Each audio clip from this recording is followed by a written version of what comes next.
Yo, what's good? Welcome to the Hooligans podcast, episode 50.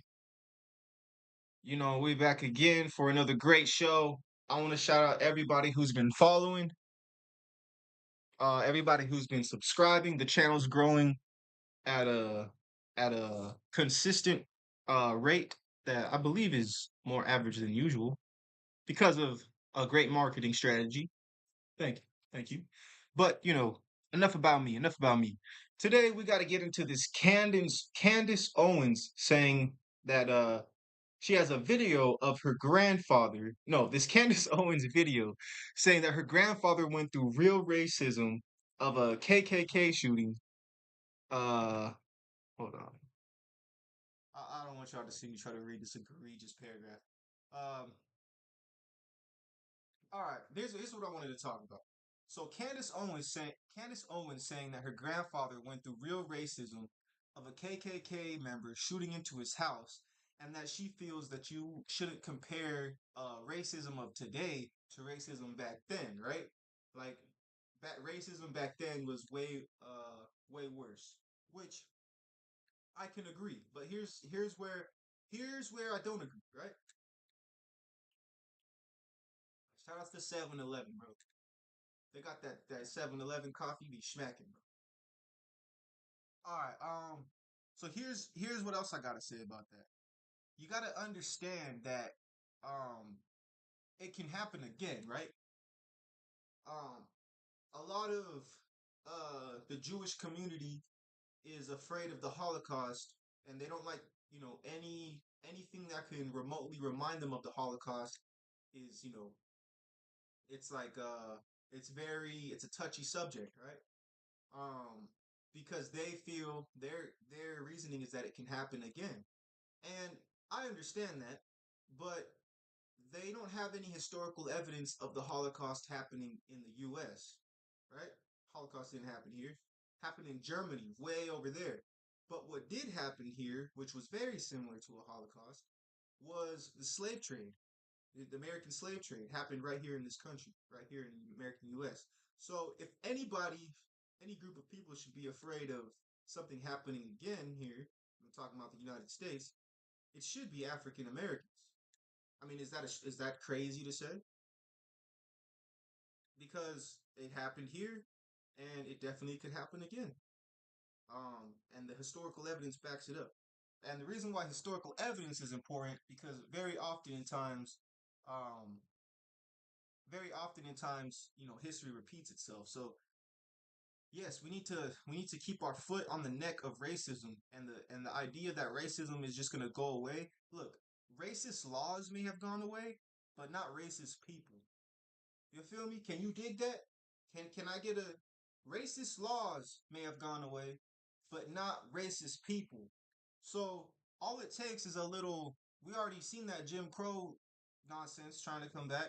All it takes is a little vote here and there, a check of the box, and we could be right back in the same situation we were in 200 years ago. So, I mean, is that crazy? Am I crazy? What's going on here? So, Candace Owens, please speak with more logic if you're gonna upload to YouTube because that's a wild statement, bro. You a big leader in the black community, but I feel like you don't really be messing with the black community.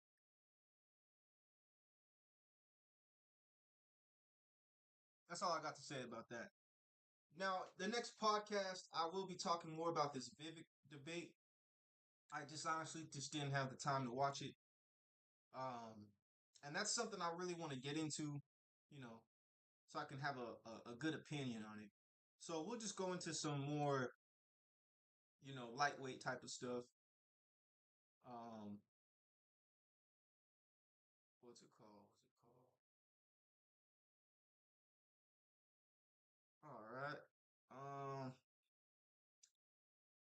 Right here we got this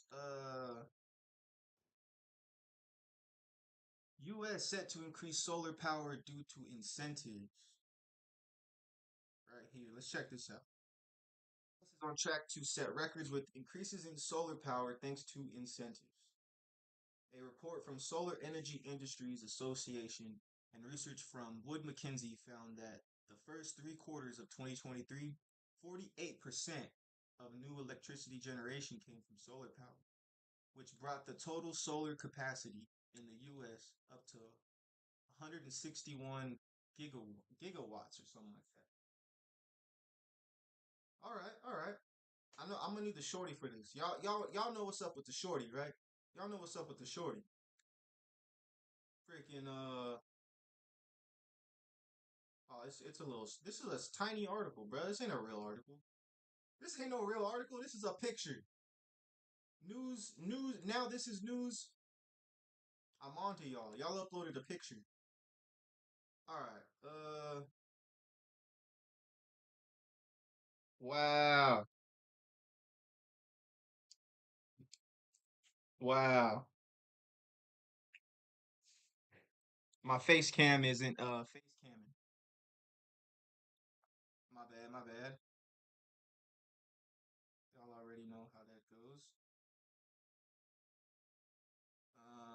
Channel. Oh, fit the screen. There we go.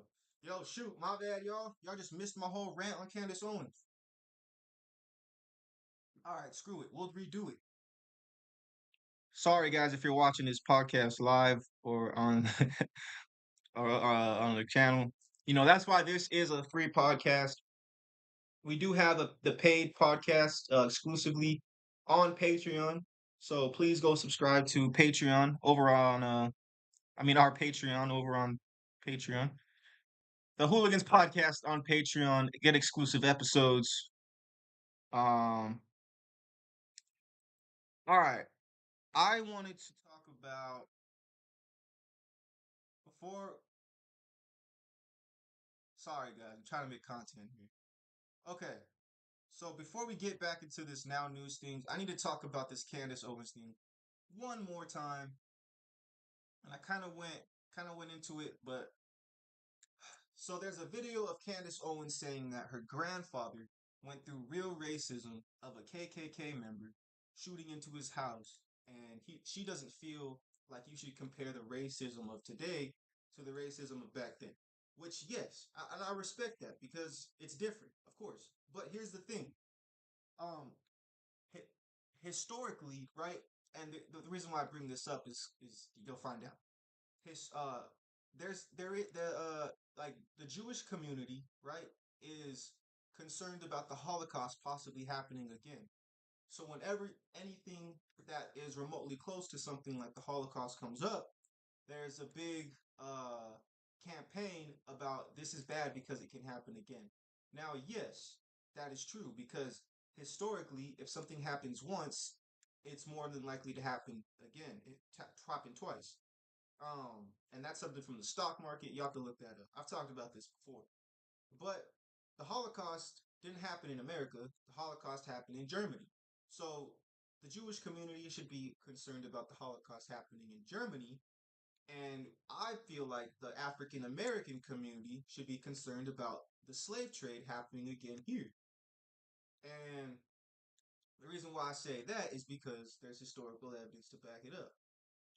Now, um, this is why we should keep our foot on the neck of racism because all it takes is the check of a box, right? I said something previous. I said uh, racist laws may have be gone in America, but racist people aren't. Right? I'll say it one more time. Racist laws may have been gone in America, but racist people aren't. So all it takes is a check of the box to like that Jim Crow stuff, right? Like that Jim Crow stuff nonsense. All it takes is a check of the box, and we could be right back to where we were 200 years ago. Um, Let me see if there's any TikTok footage of this Candace Owens stuff. Wait, hold on. Let me just. Sorry, guys. Sorry. I have to redo the freaking segment because I be chopping the videos up. Candace Owens. Let's see. Let's see.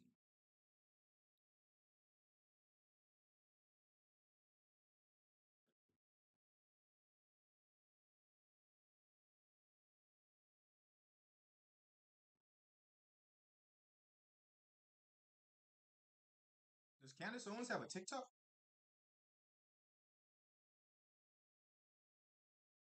All right. Anyways, that's all I gotta say about that, man. I mean,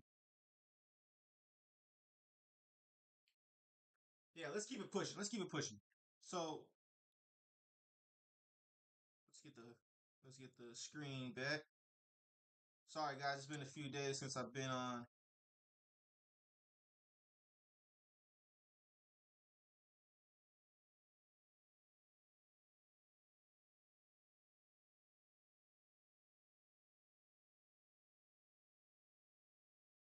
Right here. Here we go. All right.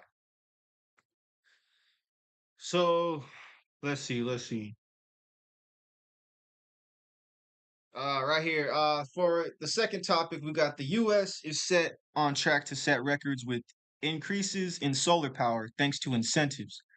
A report from the Solar Energy Industries Association and research firm Wood Mackenzie found that the first 3 quarters of 2023, 48% of new electricity generation came from solar power, which has brought the total solar capacity in the US up to 161 GW. What does GW mean in electricity? How many watts is a GW? I don't know what is a GW. A GW is 1 billion watts. It is a unit of power representing the amount of energy consumed by an average sized town in 1 hour. Wait, that's interesting. It is a unit of power representing the amount of energy consumed by an average sized town in 1 hour. The amount of energy consumed by an average sized town in 1 hour. So a gigawatt is the amount of town energy. I don't know. That's kind of confusing. So, in 1 hour, an average sized town will use about 1 billion watts of power. I think that's like the how you would say it. That's the understanding of. That's interesting. That's interesting. So, 161 gigawatts. That means we use 161 billion watts of energy in the US every hour. The US use or the U either the US or the town, I think. Because it said the total solar capacity is 161 gigawatts. So it's probably 161 gigawatts per hour for any given average size street block, which is 161 billion hertz of power. I don't know. How do y'all feel about this whole solar push, man? What's up with this? Let's see what people on TikTok are saying. Is solar energy good? Let's see. Let's see. So I have people ask me all the time, why should I go solar? Well, people go solar for a multitude of reasons. They're attracted to the potential. Oh, shoot. My bad, y'all. My bad. My bad. I gotta make sure the stream is streaming. Gotta make sure the stream is streaming, man. They're attracted to. All right, we good. We good. We good. We good. Significant savings on their energy bills, or maybe the opportunity to reduce your carbon footprint, maybe the chance for energy independence. The appeal of increased property value and the availability of government incentives and tax rebates also makes solar extremely compelling. But ultimately, it's about harnessing the power of the sun for a brighter, cleaner future and putting money back in your pocket at the same time. Harnessing the power of the sun for a brighter, cleaner future. Shout outs to Solar Quote Inc., man. That was it. Let's see. Let's see. Solar and So let's talk about why solar is the superior energy option when it comes to energy for your home. Solar power is a clean, renewable, and an abundant resource. It outshines traditional energy sources in many, many ways. So unlike fossil. My question is, what about the technology that it takes to like? What about these solar panels? Like, are those easy to make? Is there any like downside to a mass production of these metal, plates that we're just gonna pop all over the earth. This comment says nuclear is way better. Rogue Pony says not to mention the pollution it takes to make. Oh, here we go. Not to mention the pollution it takes to make them. My freaking comment is right here. Huh. Whoa, it's going down right here. What's going? Oh no, I don't want no copyright. I don't want no copyright. Let's see what this guy has to say. Solar and good solar is a very good investment. So you're talking at around 30% return on investment for a good solar system. Yes, a cheap system will return quicker, but the problem with a cheap system, year 5 or 6, we're talking about replacing it. We're not talking about it lasting 20, 25, 30 plus years. Solar and good solar is a very... All right. How good Solar panels can last about 20, 25 years. Get some good ones. This is an insane statistic about See what solar bro energy got to you say. never knew about. I have a customer that has a low bill, and I just calculated her lifetime savings. She's gonna save $44,000. That's enough to buy a bigger system than she even needs. Those savings alone are $44,000.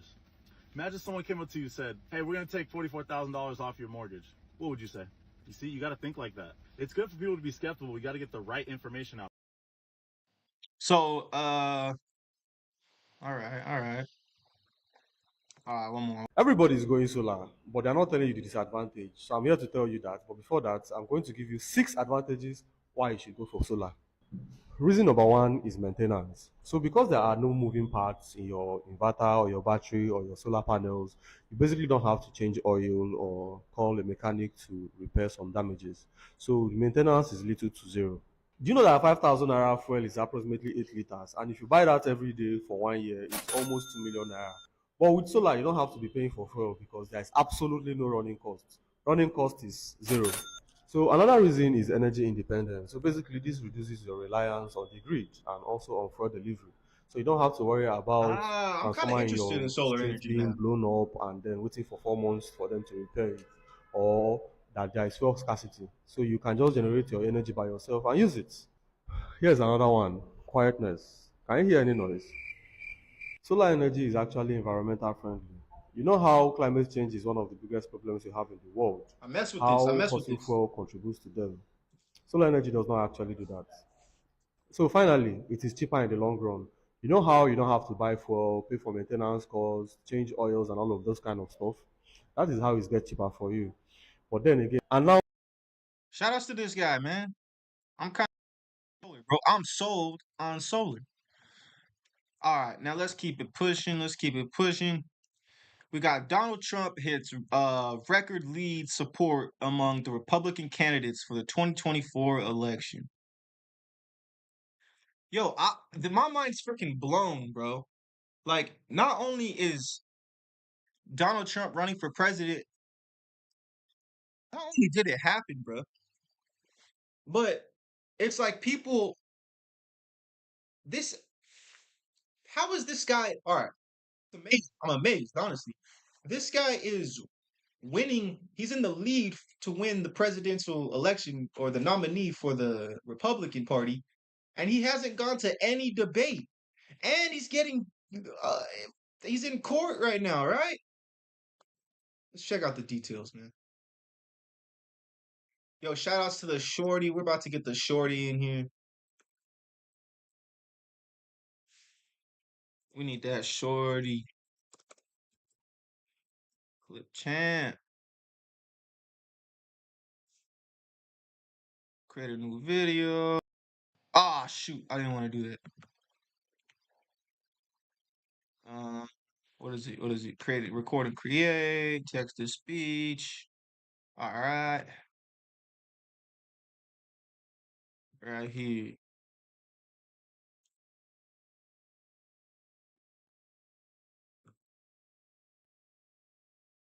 Yeah, so how is this real life, bro? I really am And I don't believe it, bro. Former President Donald Trump continued to lead the shrinking field of Republican presidential candidates ahead of the 2024 presidential election. Here's a look at the latest. What happened? Trump has dominated political headlines for months with an ongoing civil fraud lawsuit against the Trump Organization and a decision to skip the fourth Republican primary debate. Despite multiple courtroom appearances and a calendar full of court dates alongside his 2024 presidential campaign, Republican voters appeared to be unfazed by Trump's legal challenges.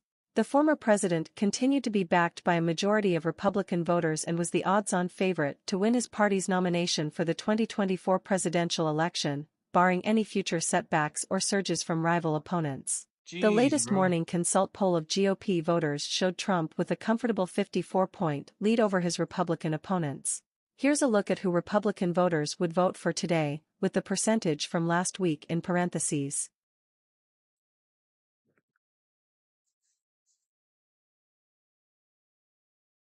In the latest poll, Trump holds a 54-point lead, up from a 53-point lead last week and setting a new record since polling began in December. Trump has continued to post leads of 50 points or more in recent weeks. Related link: does Trump's dictator comment help Biden's re-election odds?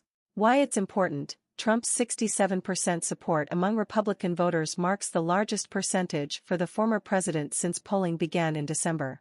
DeSantis, Haley, Ramaswamy and Christie all held steady with their percentage of votes from last week.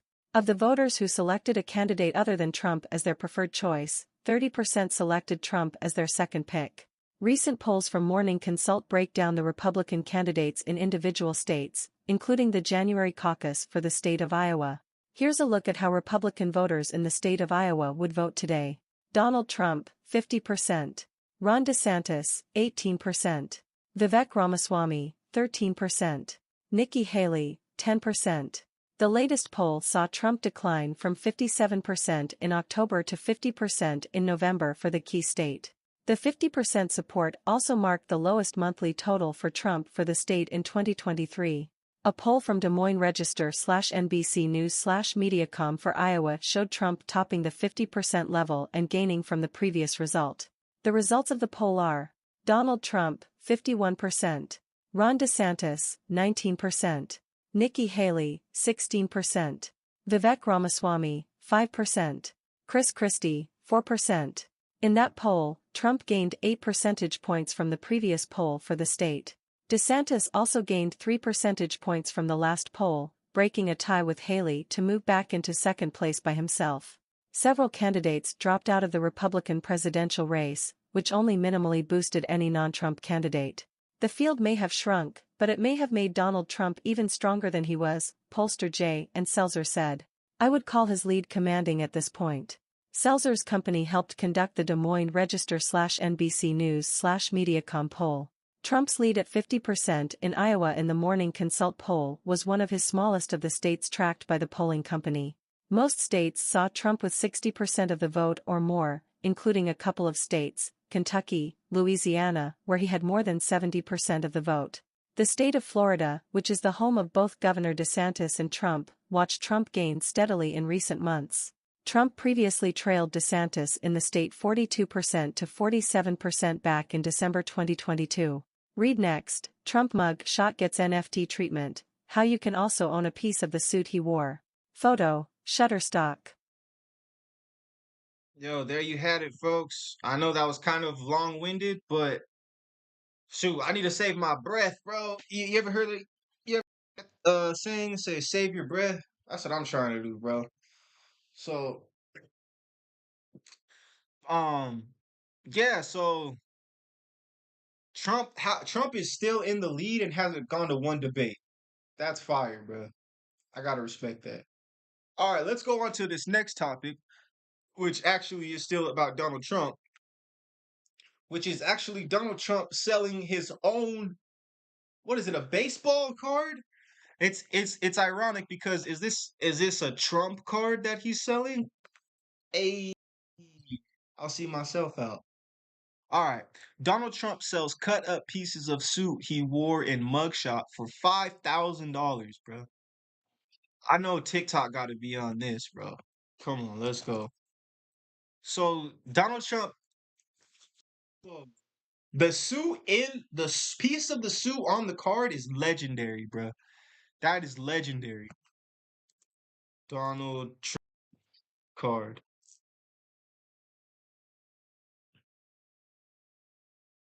What I'm about to show you is real. It's not AI. This is so embarrassing. My last two Trump digital trading card collections sold out. Oh, my bad, y'all. My bad. I'm about to switch my screen over here. So the In TikTok just videos and hours. TikTok. And now I'm back with my latest series called the Mugshot Edition. Purchase 47 digital cards and we'll mail you a beautiful trading card. It is an authentic piece of the suit I wore when I took that now famous mugshot, and it was a great suit, believe me, a really good suit. It's all cut up and you're going to get a piece of it. With the purchase of 47 of the Trump digital trading cards at the same price, $99 each. It is humiliating what this is. What the really nice suit, he said. How is he so proud of his mugshot? This doesn't make any sense. Let's see. Not only did Donald Trump manage to sell out 45,000 NFTs at $99 a pop. What the? Tonight, the former president, Donald Trump, fundraising off his mugshot again. So now this is what he's doing. He's now offering people the chance to buy this, quote, historic gift just in time for Christmas. Mugshot edition. That's what they call it. Digital trading cards. And if you buy 47 of them, you will get a piece of the suit Trump wore when his mugshot was taken. Now, to do all of that, it will run you about $4,600. It's not even like PBS, you know, when you do it, you get a bag. Harry Enton's here to go behind the numbers. Okay, so we're sitting here laughing, and it is funny, and yet this is real money, and he is raising real money. It's why it's a story. I mean, how much money did Trump make since the mugshot in that court where you have the numbers? He's made millions of dollars. I mean, that's what they have reported out, and we know that quarter three, which of course was when the mugshot was taken, was his best fundraising quarter by far, and overall in the quarter. Now, of course, some of this happened before the mugshot. He raised $45 million. Raised $45 million, his best fundraising quarter so far. Tonight, the former president, Donald Trump. 45 M's for the trading cards?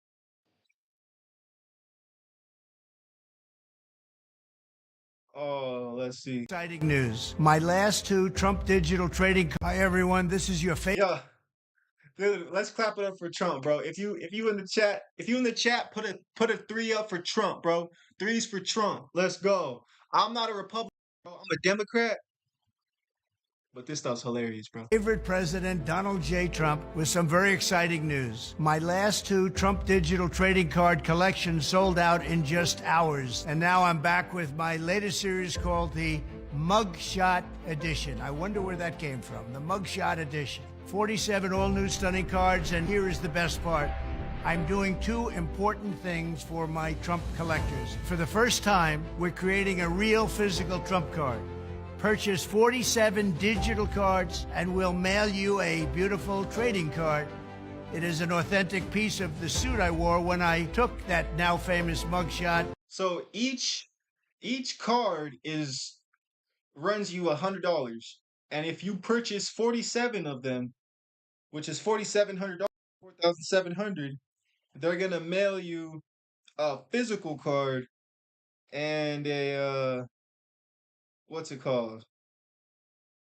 They're gonna mail you a physical card and a piece of the suit. And it was a great suit, believe me, a really good suit. It's all cut up, and you're going to get a piece of it. I'll be autographing some of them. A true collector's item. This is something to give to your family, to your kids and your grandchildren. With the purchase of 47 of the Trump digital trading cards, you will also be invited to join me for a gala dinner at my beautiful Mar-a-Lago, my home in Florida. You've perhaps heard of it. It's become a pretty famous place. We just had our first dinner for my collectors, and we had a lot of fun together. That was a great evening. That was a fantastic evening. Some people call these cards pop art or modern art. I wish I looked as good as I do on those cards. That I can tell you. They give me muscles where, believe me. All right. This one's lit. I can't cap, bro. That one's lit, Trump. I will give you that, bro. I might have to buy that one. Buy me a Donald Trump card. I don't have them. Let's go. I wanted to keep my Trump digital trading cards at the same price, $99 each. So go to collecttrumpcards.com. It's All right, let's go. Let's go see what the hubbub's all about. Collect Trump cards.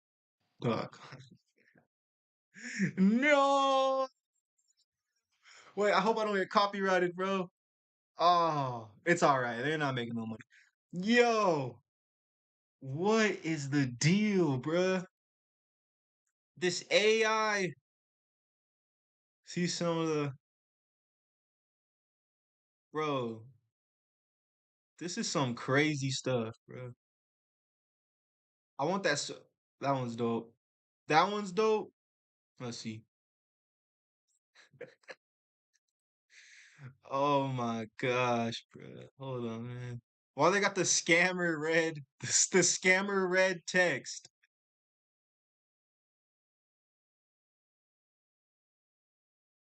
Oh, this is Bitcoin and all that. I want to see the cards.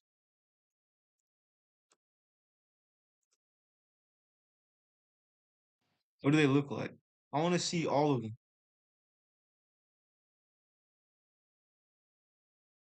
Dang, man, this is crazy, bruh.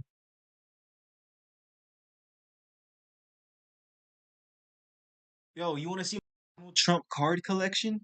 What the heck are we doing these days, bro?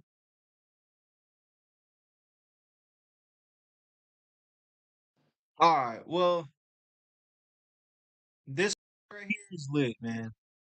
Where is it at? collectors, and we had a lot of fun together. That was a great evening. That was a fantastic Wait, evening. hold on. Some people call these cards pop art or modern art. I wish I looked as good as I do on those cards. That I can tell you. They give me muscles where... Yo, the freaking superpowers, bruh. That's lit. That's freaking lit, bruh. All right.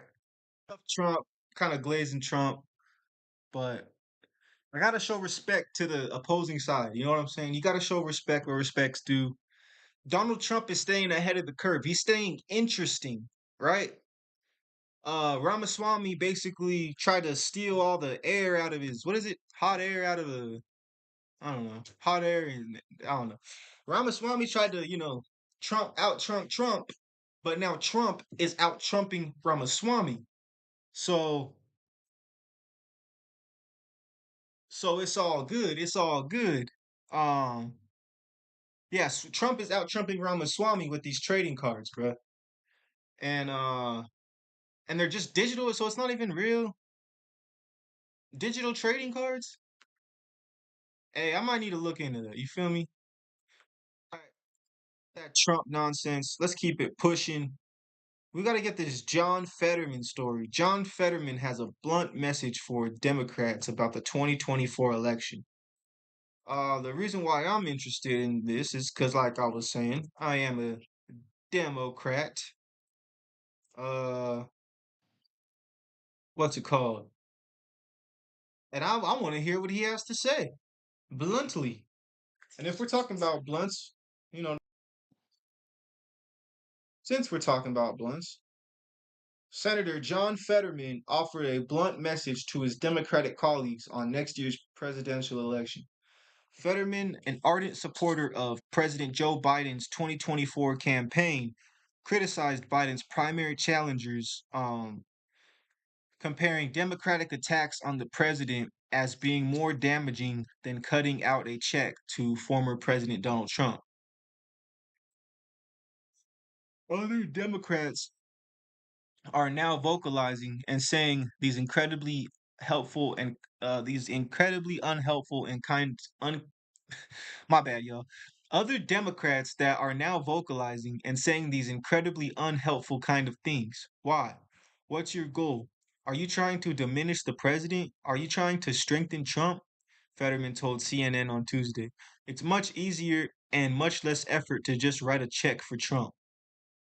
The senator's comments come as a representative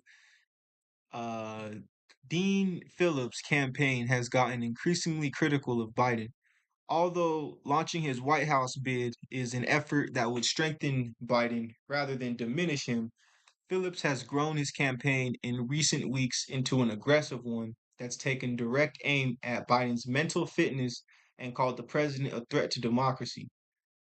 Blah, blah, blah. Let's see, let's see. Shouts to the shorty. I need a shorty right now. Shorty! Shorty!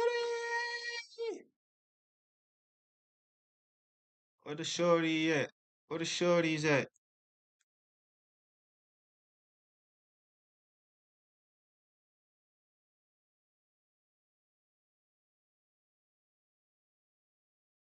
Ah, my bad, yo. I gotta reboot. I gotta reboot. I gotta reboot. Recording create, text to speech. Let's go. Advertisement 004 by Catherine Fung, senior writer. Follow. 96. New fairness meter. Hold us accountable by rating this article's fairness.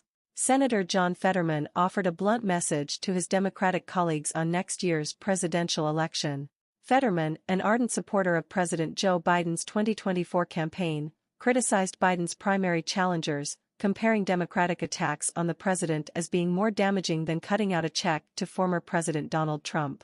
Other Democrats that are now vocalizing and saying these incredibly unhelpful kind of things. Why? What's your goal? Are you trying to diminish the president? Are you trying to strengthen Trump? Fetterman told CNN on Tuesday. It's much easier and much less effort to just write a check for Trump. Advertisement scroll to continue reading. The senator's comments come as Representative Dean Phillips' campaign has gotten increasingly critical of Biden. Just read that. Sorry, y'all. Technical difficulties. Sorry. Sorry. All right, I'm gonna read.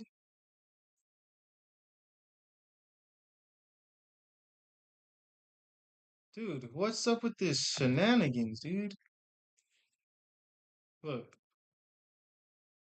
I pressed copy. For some reason, it's why is it pulling all of that? I've been pulling all that. What are you doing all that pulling? All right, I'm gonna read this, and then the shorty will read that. Thank you guys for bearing with me here on the Hooligans podcast. You know how it be. All right, let's try to get organized in this Mustang real quick. Okay, so John Fetterman, if you guys are trying to keep up, John Fetterman is a Democrat as well. That's all I have to say. The shift became noticeable after it was announced Phillips' name would be left off the Democratic presidential primary ballot in Florida and North Carolina, exclusions that the congressman has blasted as undemocratic manipulation and compared to the political struggle in the Islamic Republic of Iran.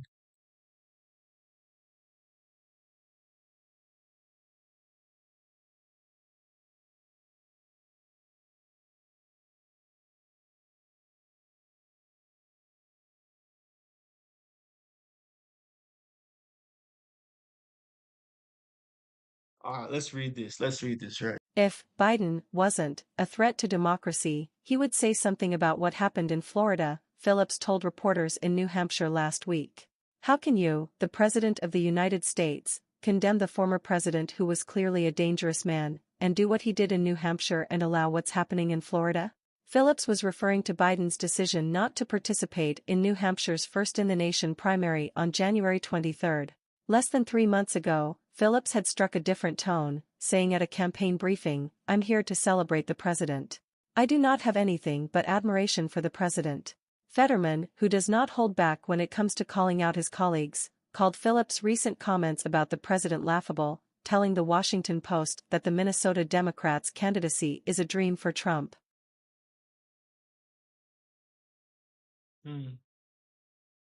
Phillips isn't the only Democrat Fetterman who has been critical of the run-up to the 2024 election. Last month, he chided California Governor Gavin Newsom for seemingly running a campaign against Biden.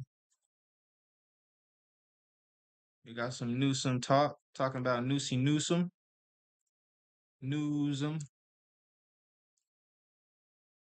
Let's see. Newsom has repeatedly denied reports of his White House ambitions and said that he would not run for the presidency even if Biden does not pursue a re-election bid. But the governor has ramped up his national presence, recently appearing in a head-to-head debate with Florida Governor Ron DeSantis, who is running for the Republican nomination, and meeting with Chinese President Xi Jinping in Beijing. At a dinner hosted by the Iowa Democratic Party, Fetterman said in his address that there are two Democrats, aside from Biden, running for president right now. One is a congressman from Minnesota, the other is the governor of California, but only one has the guts to announce it, Fetterman told the crowd. Yo, so wait, hold on. Yeah, I think Newsom's gonna run for president, bro. I was saying this last time. I just don't think he can officially announce it because of like legal stuff. Let's see who the official. Hey everybody, it's me, Senator John Fetterman, and I just want you to know that I'm back and I'm feeling great, 100%. And during my time during the hospital, the Fringies really came up with a conspiracy that I have a body double. And I just want you to know that is just crazy. That's not true. And dude, John, what event am I supposed to be doing this afternoon? Dude, really? Just the two of us. We can make it if we try. Just the two of us. That was kind of sketchy, bro. That was kind of sketchy. This wasn't even about what we're looking at, but yeah, he's kind of like slurring his speech. This is Senator John Fetterman presiding over the U.S. Senate in shorts. The Pennsylvania senator can now officially enter the Senate and preside over hearings in his signature shorts and hoodie, after Senate Democrats requested the informal dress code of suits and ties no longer be required for senators. This is Senator John. What the heck?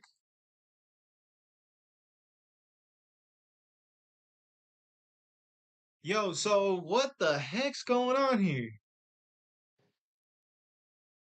Now all of a sudden, they don't have to wear suits and stuff?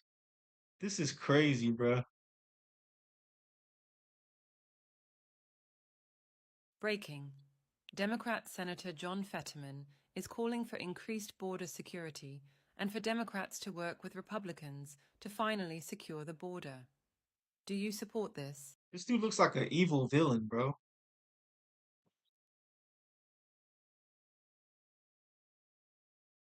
All right.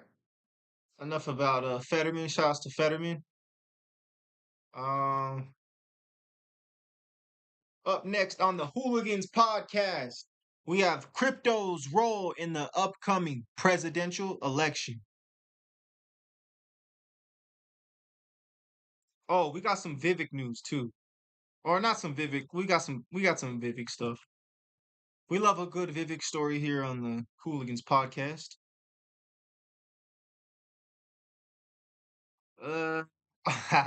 My bad, y'all, my bad.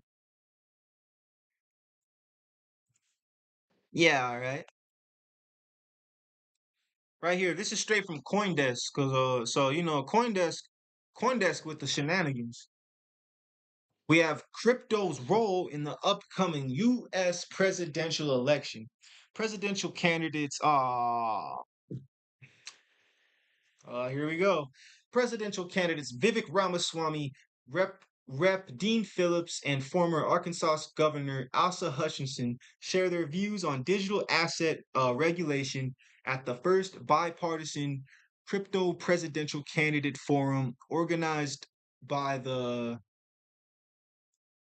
Stand with Crypto Alliance. Learn more about the Consensus 2424, blah, blah, blah. Is this a YouTube video?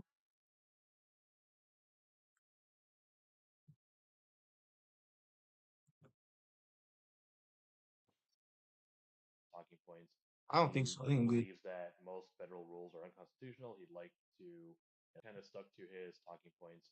He believes that most federal Ramaswamy kind of stuck to his talking points.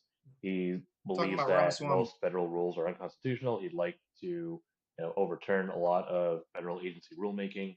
Um, Obviously, I think at some point we're going to need a bit more detail on what that looks like and what kind of basis he's using. But he has his talking points that he stuck to him. Governor Hutchinson, his thing was he does believe that there is a need for more regulatory clarity, but he also acknowledged that he's not super conversant in crypto, and said near the beginning of his time that even the language he was using perhaps is not the same words that the crypto industry would use. But he said his son-in-law is in crypto. He's eager to learn more about it, but in his view, there's a need for regulatory clarity, and kind of just go from there. All right, Nick, and how much of a role do you think that crypto is going to play in the upcoming election? Honestly, it's very hard to say at this point. Crypto was obviously a talking point near the beginning of the election. We saw, obviously, Vivek Ramaswamy come out talking about crypto. We've seen Governor Ron DeSantis from Florida, talk about his CBDC bill.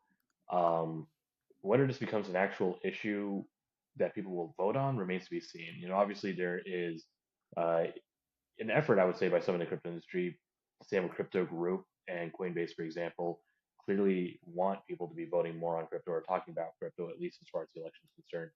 But there are also, a lot of, I would say, higher profile issues that we're really seeing come to the fore. Inflation, obviously the biggest one, the economy, but also, issues like abortion. After Governor Hutchinson was done, for example, he had this media availability in a room off to the side, and most of the questions were about what's going on in Texas. All right. That's a little bit. That video was pretty long-winded. Um, yeah. So it didn't really say much. Let's see.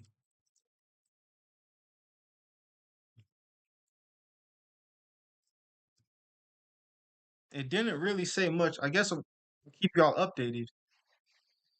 Let's see. What's Vivek? Inside Vivek Ramaswamy's crypto policy.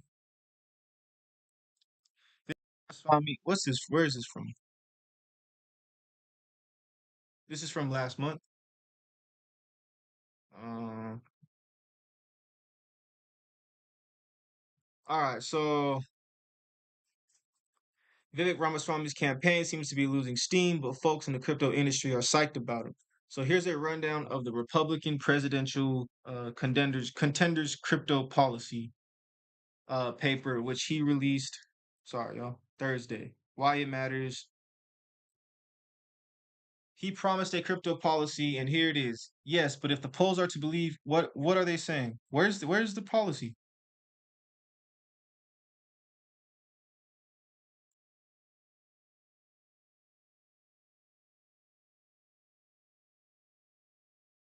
What are they saying? Since the inception of crypto, the shadow government in the administrative state in Washington, D.C., and its cronies on Wall Street have tried to squash its rise, Ramaswamy said in a statement. That ends on my watch. This dude talks like a freaking like a like a superhero, bruh. This dude talks like he's in a movie. The cronies. Not on my watch. Whoa, this was totally unexpected. All right. Treat codes as speech and criminals as treat code as speech and criminals as criminals. All right, here we go. Now we're getting to the details. He makes 3 policy points, paraphrase. Treat code as speech and criminals as criminals. So he's trying to say that the cryptocurrency is just code. Nah, dude. Nah, because here's the thing.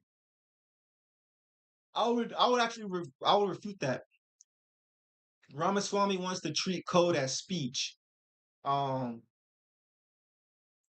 That's interesting. I would say no because you can't transfer value with your speech, but you can transfer value with code, right? So that's a little slippery slope, but not on my watch, Ramaswamy. You're not, nothing gets past me. I have eyes in the back of my head. Movie script head ass. All right. Um, in other words, Ramaswamy's policy would not be to sanction software such as in the Tornado Cash case, but to chase down the people using it illicitly. Affirm the right to self-custody. Basically, he wouldn't ban the use of personal cryptocurrency wallets. Bureaucracy calls them self-hosted wallets. Crypto types call them non-custodial wallets or self-sovereign wallets. Long story short, people who want to keep their assets under a digital mattress rather than with a regulatory party would be free to do so.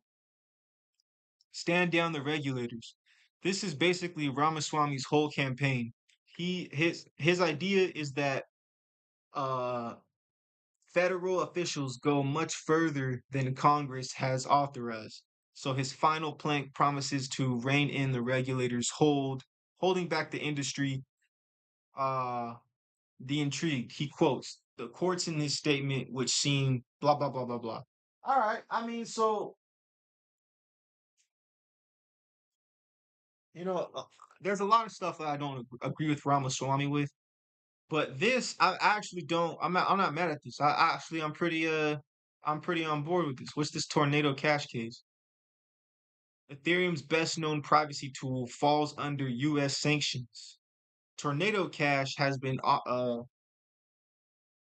Tornado Cash has been added to Office of Foreign Asset Control's OFAC list of sanctioned internet services, shutting down a key privacy tool for Ethereum users, one frequently used by cyber criminals. Why it matters.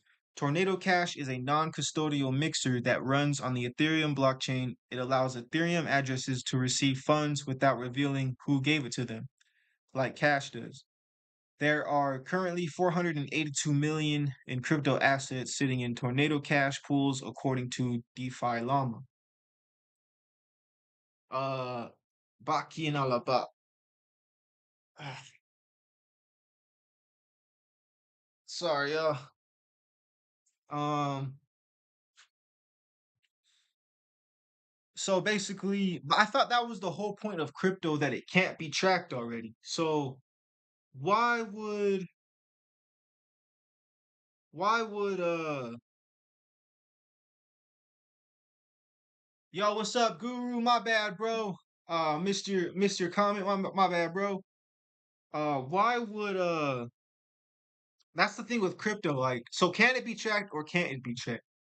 I don't know, man. We're gonna keep it pushing. Uh I wonder how much crypto Ramaswamy has. That's what I'm interested in now. That is very interesting. But yeah, so speaking of Ramaswamy, I just have a fun little story here on the Hooligans podcast. Uh, let's see this. Ramaswamy Chimera question. This presidential candidate, Ramaswamy Chimera question. This presidential candidate, um,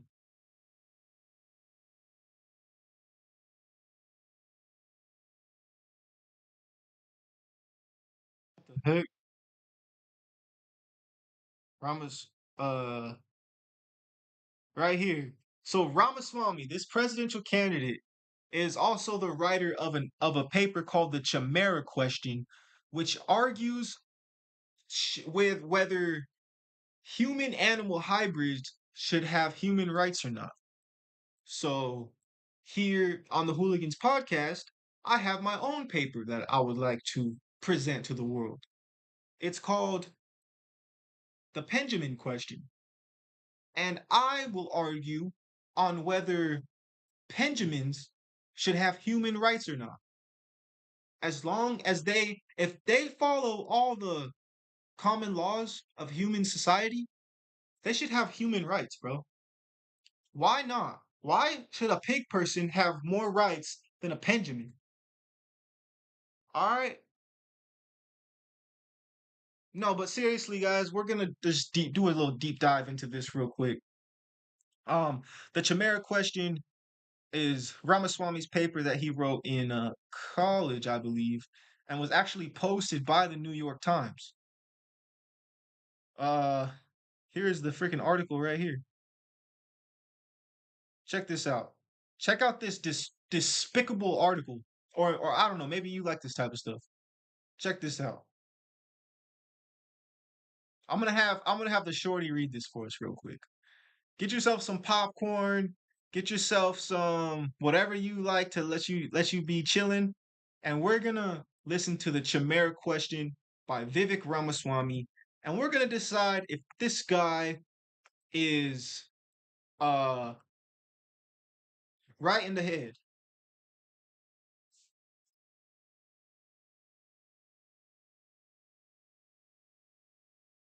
Any second now. Check this out. Sorry, y'all. Sorry.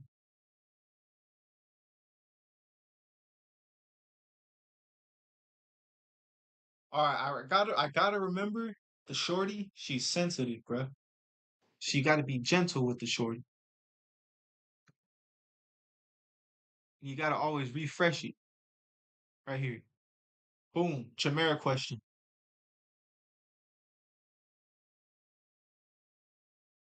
I think it's just a long Writers ranging from ancient Greek and Hindu poets to novelist Michael Crichton have all envisioned the fictional possibility of creating human-animal hybrids. The notion of chimeras was particularly horrifying to H. G. Wells, author of The Island of Dr. Moreau. But over the past 2 years, the subject has quietly made its way into scientific journals. Unbeknownst to most Americans, today the creation of human-animal chimeras represents a valuable experimental tool that could revolutionize science and medicine. However, the creation of these hybrid organisms also raises ethical questions. What rights should these organisms possess? Great Britain has already begun to take up the question. An official government report released last month backed the creation of human-animal hybrid embryos. Advertisement. Skip advertisement. One of the main forces driving research in this area is the widespread interest in human embryonic stem cells. In vitro experiments suggest that these cells can differentiate into any cell type in the body, but whether they would retain that potential if implanted in an actual human body is not yet clear. Answering this question could well require experiments that would require the destruction of a developing human being at a point beyond what is acceptable to most people. The creation of a human-animal embryonic chimera offers a potential solution. Instead of using a developing human blastocyst, scientists can instead transplant and subsequently observe the human embryonic stem cells in a developing animal blastocyst. Last year, Rockefeller University scientist Ali Brivanlou created an embryonic chimera by engrafting human embryonic stem cells into a mouse blastocyst and subsequently implanting the resultant embryo into a live mouse uterus. Experiments of this type offer the opportunity to study the human embryonic stem cells in a living system. This is just the beginning. The most revolutionary advances from research on human-animal chimeras are likely to emerge in neuroscience. Scientists at Stanford have already created a mouse with a brain partially composed of human cells. Further, they have publicly declared their intent to engineer a mouse whose brain would be entirely human. Editor's picks. The out-of-fashion film trick that makes the holdovers so affecting. Are low-fat dairy products really healthier? My kids look white. Does my Thai father make them Asian? Skip advertisement. Advertisement. Skip advertisement. From an ethical perspective, these human-mouse neural chimeras might seem benign when compared to recent scientific efforts to create monkeys with partly human brains. Researchers could perform useful experiments on these human-monkey hybrids, so-called humanzees, in ways that would avoid performing ethically objectionable brain experiments on live humans. Over time, these experiments could result in a quantum leap of discoveries on diseases ranging from Alzheimer's to Parkinson's. If the creation of these new organisms bothers us as a society, we must ask ourselves why. We cannot merely dismiss human-animal chimeras as unnatural, or else we would have just as easily dismissed recombinant DNA technology or any other scientific improvement upon nature. Nor can we merely accept that creating chimeras is ethical because of the potential medical advances. To do so begs the larger question of when ethical considerations should trump scientific inquiry. Instead, policymakers should use the following simple principle as a guide. One should treat a recipient of transferred humanity with the same level of respect as an organism with inborn humanity, in other words, a human being. Even if an organism does not appear to be human in biological terms, it nonetheless deserves the moral value of a human being as long as it possesses the qualities that our society has deemed worthy of human respect. Advertisement. Skip advertisement. There is no societal consensus on what qualities merit such respect. But nearly everyone agrees that the capacities for language, consciousness, or rationality are probably among them. If a human-animal chimera, such as a monkey with a human-like brain, comes to possess any of these qualities, then it would be morally objectionable to create that organism. Meanwhile, certain chimeras, such as a mouse with human skin grafts or human muscle cells, pose no serious ethical risk. In cases where there is a reasonable possibility of transferring quintessentially human capacities to a chimera, scientists must stop short of actually creating it. Unfortunately, the most scientifically useful experiments, namely, those involving embryonic stem cells or the human brain, are precisely the ones that should not be performed. Undoubtedly, the scientists who pursue research involving human-animal chimeras today do not intentionally seek to violate human dignity, but instead seek to affirm it by curing human diseases. Yet without a fuller and richer public debate on this issue, we as a society may blindly allow our scientists to perform experiments that demean the very human life we all so zealously seek to strengthen. Vivek Ramaswamy, a recent Harvard College graduate, studied the ethics of human-animal hybrids for his biology honors thesis. This article first appeared in the Boston Globe. So there you have it, folks. His defense in this and why people aren't putting him in a jacket is because if we don't use human animal hybrids, then scientists are going to perform these operations on actual humans. And I'm considering like newborn babies, but why don't we just tell them, nah, don't do that?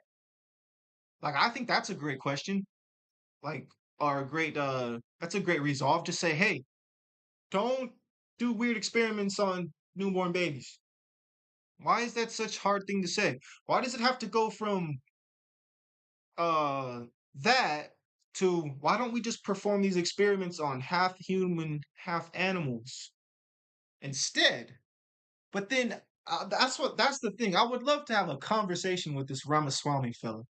With this Ramaswamy fella. He's such an interesting character because and then he talks about giving them human rights if they're able to talk. Now he's like, it's like, so he went from, he totally switched up on us. And this is Ramaswamy's best talent is double talking. He said, we need to make these human animal hybrids because if we don't, the scientists are going to operate on children. But at the same time, he's saying, these human animal hybrids would probably eventually learn to talk, right? And walk, right? So now we should also give them human rights. So is he trying to dissect them or is he trying to grow them? I don't really understand. I do care to understand, but I don't have the time here on the Hooligans podcast, guys. We got about 30 minutes left here. And I know we're deep into the politics, but that's most important, guys. Politics is most important because if you don't, if you're not involved in politics, then you're gonna get controlled by someone who is. And I know life is short, life's not forever, but I think what's interesting about politics, and this is not even really about Ramaswamy stuff anymore, but what's interesting about politics is it's a generational thing. Like most people who are involved in politics, their parents were involved in politics. And so it's kind of something that you get involved in, and then you pass that information down to your children, and they pass it down to their children, and so on and so forth. Um, because at the end of the day, like you could be the most qualified guy to run for president, but if you don't know the rules and regulations on how to do it, you're screwed. And in the same sense, you could be the the greatest entertainer on the planet. But if you don't know how to get yourself seen in front of the people, then you might as well just be Bob Saget. And actually, Bob Saget was probably one of the greatest entertainers on the planet. Shout outs to Full House. Whatever happened to predictability? The milkman, the paperboy, in their TV. Miss your old familiar friends with waiting just around the bed.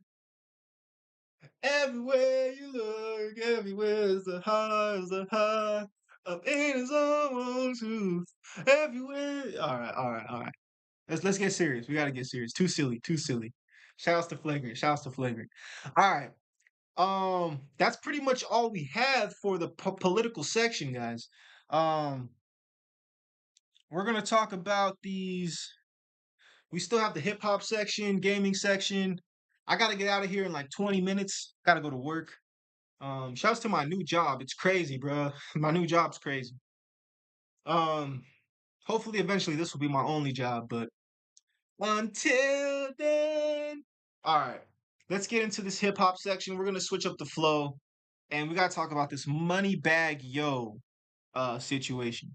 So apparently, Moneybagg Yo was served papers at his autographing event. And I believe I can find the Instagram right here. The Insta story. Shouts to Dom Live News. Instagram. We was on the Instagram. Right here. Dom. Dom. All right, nice. All right, where's this Dom situation, bro? Where's this Dom situation? I mean, this freaking Moneybagg Yo. Watch this. Moneybagg Yo.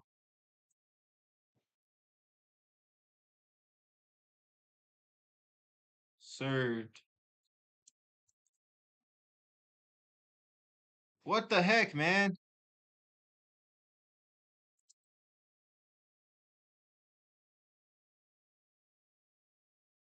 Right here. Here we go. On MSN. Thank you, MSN. Freaking MSN. All right. Moneybagg Yo served court papers at by someone pretending to be a fan. Oh, dang. Yo, watch out for the people in your life who are pretending to be fans, bro. They are not on your side, bro. They're trying to serve you some court papers. Moneybagg Yo was recently served with court papers, blah, blah, blah. On December 9th, a video surfaced of a process server using alternative tactics to serve Moneybagg Yo with court papers. In the video, which can now be seen below, the woman is in line at a meet and greet at a liquor store where the Memphis, Tennessee rapper is sitting behind a table autographing bottles for fans. She waits her turn in line before stepping up and getting an autographed bottle. No! No, para la cama. Dang. Hold on. I'm gonna try to. What? She says, I'm gonna try to be discreet, the woman tells Moneybagg Yo, who appears confused. You've been served. The woman hands the rapper a stack of papers and walks away before the clip ends. According to one post, the papers were in connection to Moneybagg Yo not performing at a concert. Double XL has reached out to Moneybagg Yo's team for comment. What the heck? At least it's not that bad. It's like just concert stuff. That's business. That's crazy though. Moneybagg Yo.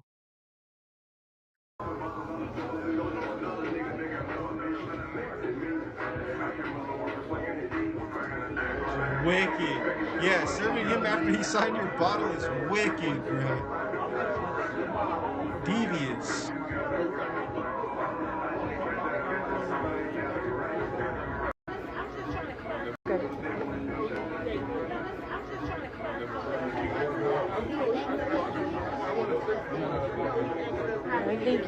I'm gonna try to do this discreet. You've been served. Sorry, you've been served. Have a good one.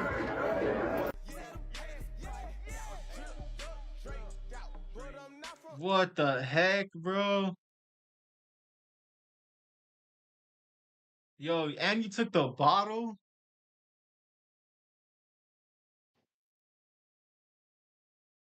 Dude, what do you do in that situation, bruh? Dang. Nah, I think you just take it to the chin, bruh. You just take that to the chin. Doosh. Man, that didn't even faze me, bruh. Give me those papers. Appreciate it. Hey, I would say good looking out. I'll say good looking out. We gonna get that handled. That's what I would have said. We gonna get that handled. That's crazy. The slickness, man. That's crazy, bruh. All right, man. We gotta move on to the next story. We got Charleston White jumped on stage, bruh. Y'all know this Charleston White figure, man?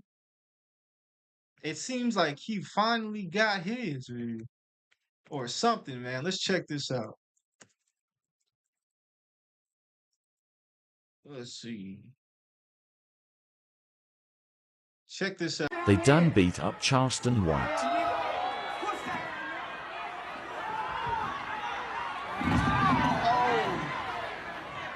Charleston, run! Run, Charleston, run!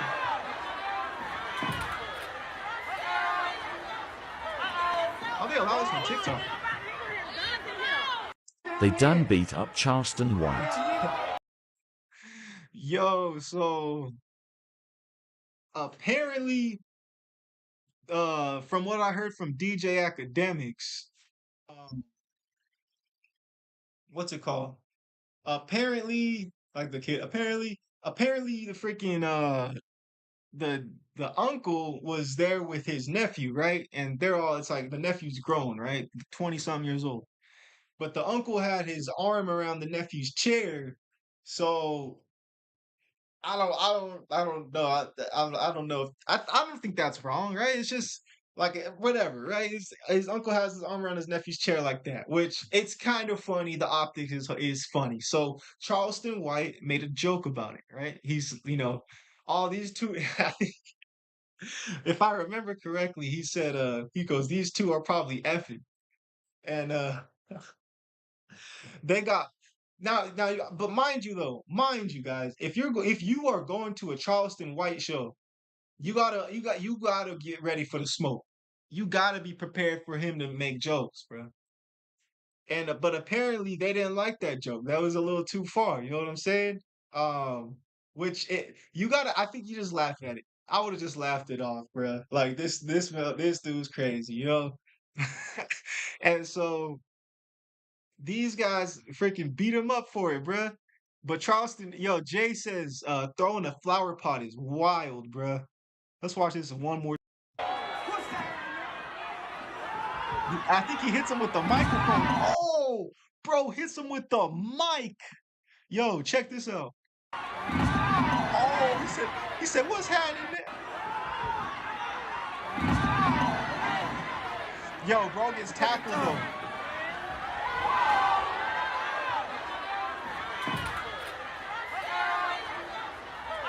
Hey, where is security though?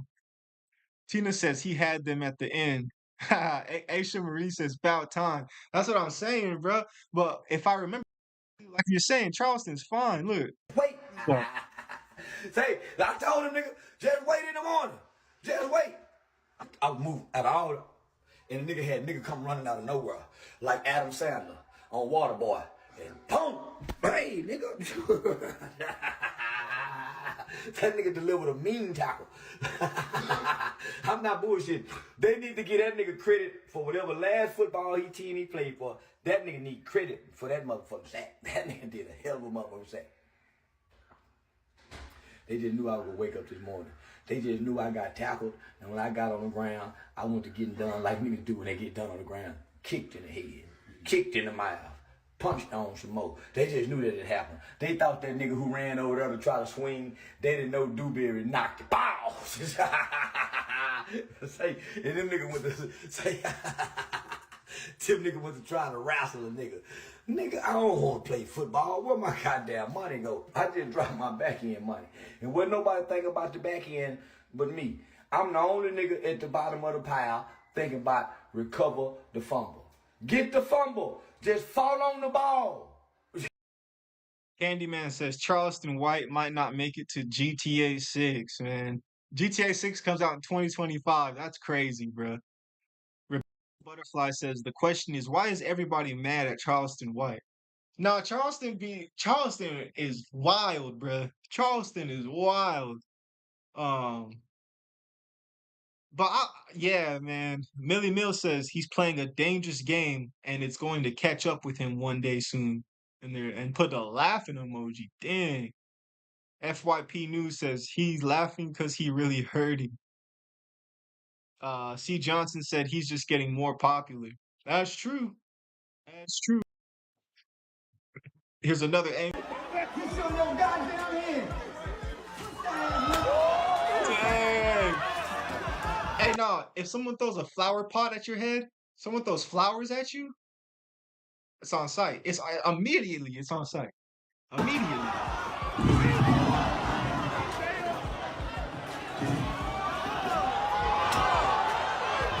Bro, nah, this is the dude right here who he was talking about.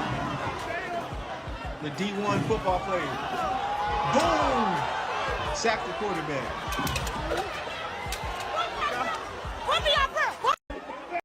Dang, bruh. Yeah, man. Shouts to Charleston White, man. Hooligans. All right, we got this George Janko Andrew Tate. Skip that. I still haven't seen it yet. I'm sorry, guys. I gotta watch this Ramaswamy debate, and I gotta watch this Andrew Tate George Janko thing. But we will move on to the PNB Rock's 1-year anniversary of his death. And yo, this story is actually super sad, bro, because whenever I hear about this, I remember the post that he made for XXX Tentacion when he died. And dang, man. He died 6 days before 4 days before my birthday, bro.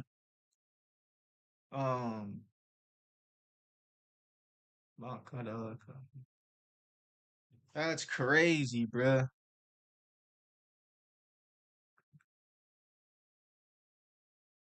Three people, including father and son, charged in the death of PNB Rock. Dang, man. Let's have the shorty read this right here. Yeah, I never. Yeah, I always just think of like when he was talking about XXX Tentacion, how he was X was teaching him how to sing, and this dude just seemed like he was living life, man.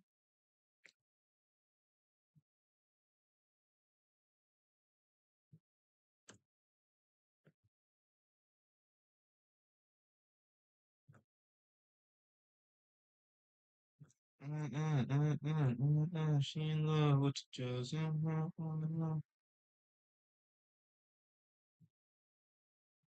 Sorry, I forgot to refresh. I forgot to refresh.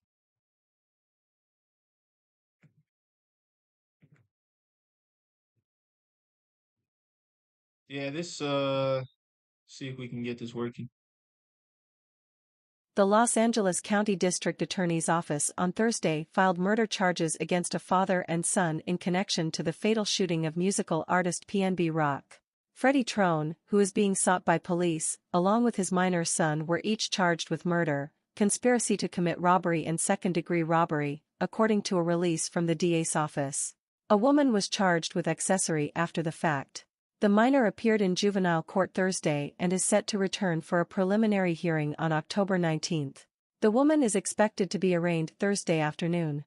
Trone is considered armed and dangerous, police said, and anyone who sees him should immediately call 911, according to a LAPD news release. Freddie Lee Trone, Los Angeles Police Department. On Tuesday, LAPD arrested a 32-year-old woman and young man under 18 years old who police believe to be involved in the rapper's death, according to the release. LAPD did not have information on the young man or woman's relationship to Tron. The fatal shooting of PNB Rock took place September 12 while the rapper and his girlfriend were eating at Roscoe's House of Chicken and Waffles on West Manchester Avenue, according to LAPD Chief Michelle Moore. The chief identified the rapper by his real name, Rakeem Allen. Allen was brutally attacked by an individual who, apparently, we believe, came to the location after a social media posting of the artist and the woman accompanying him, Moore said. Rapper PNB Rock performs on stage during the 92.3 Real Street Festival at Honda Center on August 11, 2019 in Anaheim, California. PNB Rock talked about being a target shortly before he was killed. Moore said a picture of the pair's meal had been posted on Instagram, with the location tagged. He said a black man attacked the rapper at the restaurant, demanding his property. PNB Rock had an extensive amount of jewelry and other valuables, Moore said. Between 2016 and 2019, PNB Rock had 8 songs on the Billboard Hot 100, 4 of which were in 2019.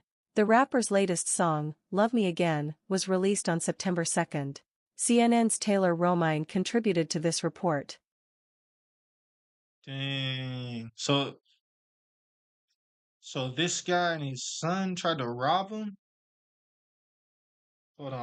It says PNB Rock was talked about being targeted shortly before he was killed. Days before he was gunned down in LA, rapper PNB talked about fellow artists feeling targeted for robbery.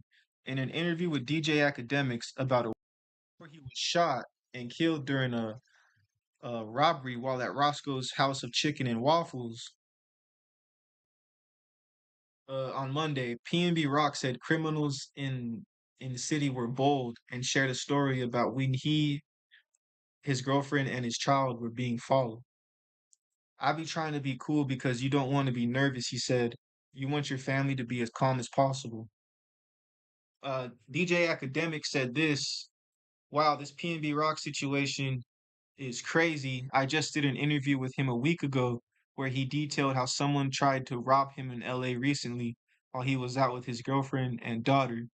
Now this. Pray for PNB Rock. He said robberies of those in the rap industry were common.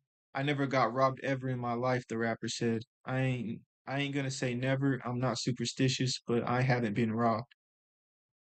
PNB Rock added that he didn't go places like nightclubs where he might fall prey to those living the gangster lifestyle.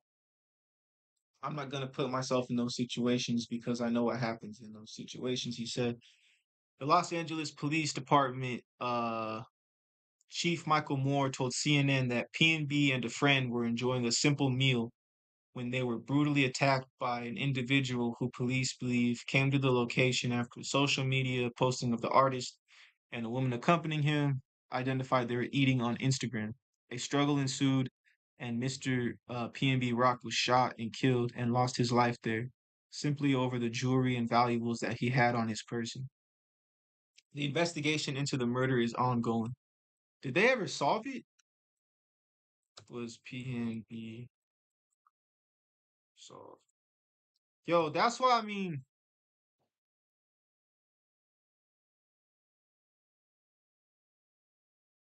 Dang, man.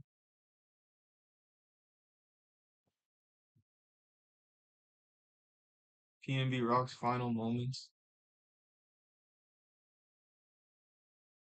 What?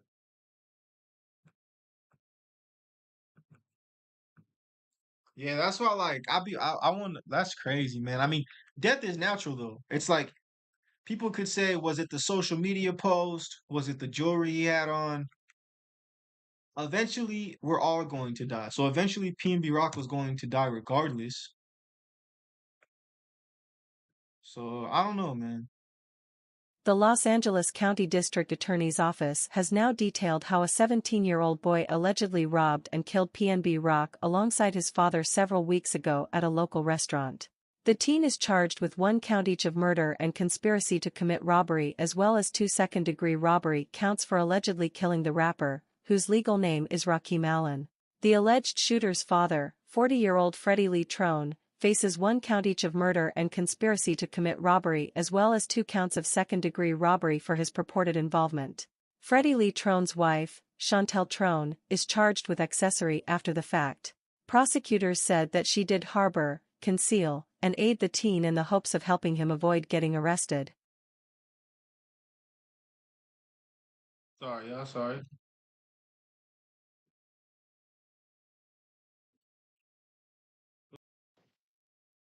Whoops. Alright, here you go. In a criminal complaint filed Thursday, September 29, prosecutors said that a man in a red shirt saw PNB Rock walk into a Roscoe's House of Chicken and Waffles on September 12. This man, who is not named in the charging paperwork, noticed that PNB Rock was wearing hundreds of thousands of dollars worth of jewelry. He then lurked outside Roscoe's until Freddie Trone arrived in a black Buick Enclave, prosecutors alleged.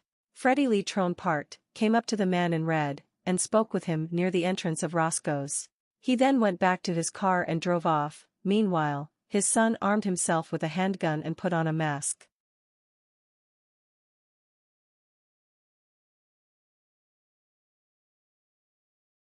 According to the charging paperwork, Freddie Lee Trone dropped the teen off near the strip mall where Roscoe's is located. The boy approached Roscoe's, passed the man in red, and went inside. As he entered the restaurant, the man in red began leaving Roscoe's. The teen then approached PNB Rock, who was eating with his girlfriend, Stephanie Sabanuang, pointed the gun at him, and said, "Give me all of your jewelry, now," charging papers said. He shot PNB Rock in the chest while the rapper remained seated at the table with Sabanuang. As PNB Rock started falling toward the ground, the teen allegedly shot him twice more in the back, prosecutors said. He then told Sabanuang, "Show me your hands," and demanded, "Give me that shit right now. I swear to God. I shoot you in the head." He took her watch and then grabbed PNB Rock's jewelry off his body. Freddie Lee Trone drove into the parking lot outside Roscoe's. His son rushed outside and into the car. They fled and went home, parking the car several blocks from their residence, prosecutors alleged. The charging paperwork did not provide more details about the mysterious man in red. Contact information for the trio's attorney was not immediately available. Los Angeles County District Attorney George Gascon thanked investigators on the case when announcing charges. The murder of Mr. Allen dimmed a bright light in the lives of his fans, friends, and most importantly, his family. Gascon said in a statement, the accused individuals' alleged actions in this case were heartless and cruel and robbed the world of Mr. Allen's talents. Dang, so they're talking about some guy in red? A man in red. In the criminal complaint, prosecutors said that a man in red saw PNB walk into the hearts of Roscoe's. This man's not named in the charging of paperwork. Notice he was wearing $100 jewelry. He looked outside of Roscoe's until Freddie Trone arrived in the black Buick. Freddie Lee Trone came to the man in red, spoke with him near the entrance of Roscoe's, and went back to his car and drove off. Meanwhile, his son armed himself with a handgun and put on a mask. So there was the father, there was the son, and then there was a man in red, right? Who was this man in red? According to the charging paperwork, Freddie Lee Trone dropped the teen off near the strip mall where Roscoe's is located. The boy approached Roscoe's, passed the man in red, and went inside. As he entered the restaurant, the man in so someone put the drop on him, bruh. Someone had the drop on him.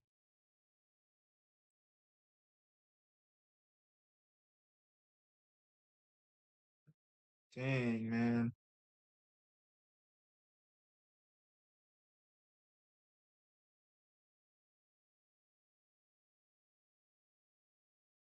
Well, RP PNB Rock, man. RP PNB Rock.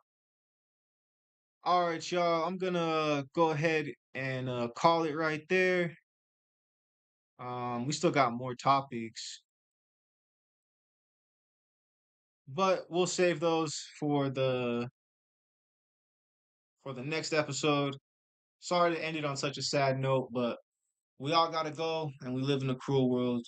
So, thank you guys for tuning in. This has been the Hooligans Podcast. I'm out. Hooligans.